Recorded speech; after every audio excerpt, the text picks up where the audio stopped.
যেটা দিয়েছে ওইটা যেরকম ওদের জন্য ভালো, এখন আমাদের জন্য সেটা ভালো না।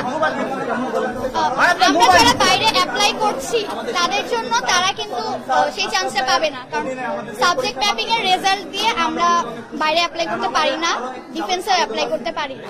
আমাদের যে লসটা হচ্ছে এইটার জন্য কে দেখবে? আমরা ক্ষতিগ্রস্ত হচ্ছি, আমরা বাইরে কোনোখানে অ্যাপ্লাই করতে পারছি না, ইভেন হায়ার স্টাডিজে হতে পারছি না, আমাদের নেবে না।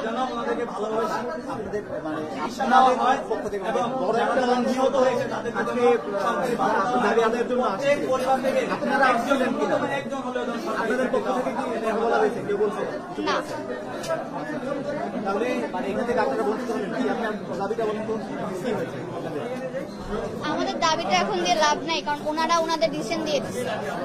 এখন আমরা যেভাবে মানে ক্ষতিগ্রস্ত হলাম, এখন এটার দায়ভার তো কেউ নেবে না। আমরা চেয়েছিলাম 45 মার্কসের এক্সাম আর প্র্যাকটিক্যাল, এখান থেকে মূল্যায়নটাও হতো ঠিকভাবে, আমরা একটা নিজেদের স্কোরিংটা নিজেরা মানে পেতাম। প্লাস এখন যে স্টুডেন্টরা বলছে যে মেন্টাল সিচুয়েশন বা মেন্টাল স্টেট নেই ওদের এক্সাম দেওয়ার, যদি এখনই না থাকে ওরা অ্যাডমিশনে কি করবে?